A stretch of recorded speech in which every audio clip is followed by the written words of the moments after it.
আমাৰ দেউতাক হত্যা কৰাকে এই নৰকে আছে আমাৰ আমাৰ পিতৃ হত্যা কৰেছে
কেৱল অভয়ৰ কথা নহয়, এই ৰকষ্টাৰ বাবলুৰ ওপৰতো ৰাখিছে।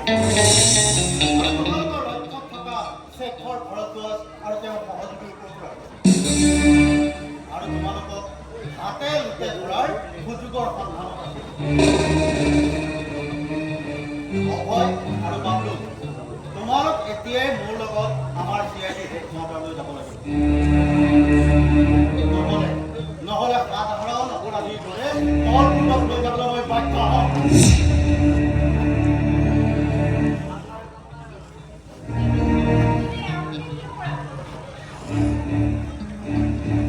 আপোনাৰ পৰিচয়?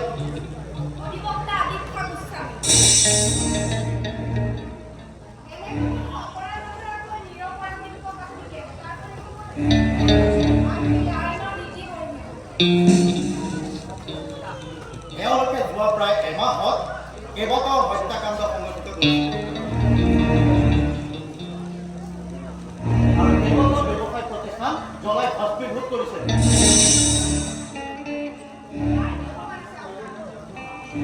ৰমা, লৈ আহিছে।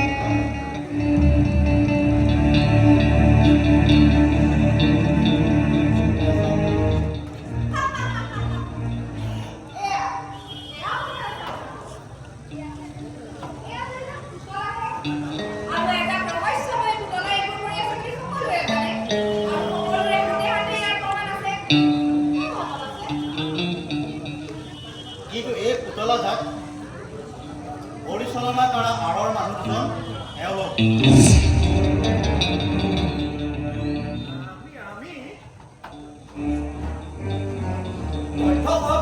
তথ্য সহকাৰে আমাক প্ৰমাণ দিয়ক।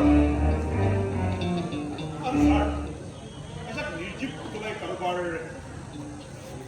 পৰিচালনাত কোনোবা মানুহক পৰিচালনা কৰিব পাৰে এয়া তোমালোকে কৰিছা যাদু বিদ্যাৰ বলত তোমালোকে সেইবোৰ পৰিচালনা কৰিছা আৰু বহুতকে সন্মোহনো কৰিছা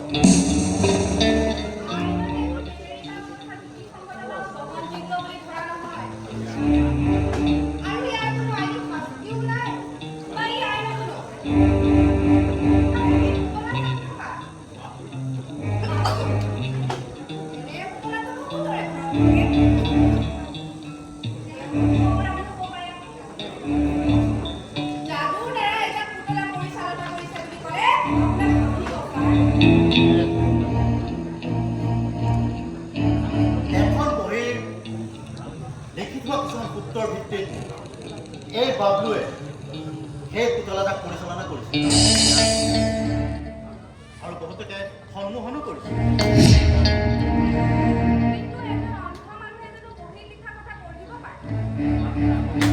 তোমাৰ কথা 100% যুক্তিসংগত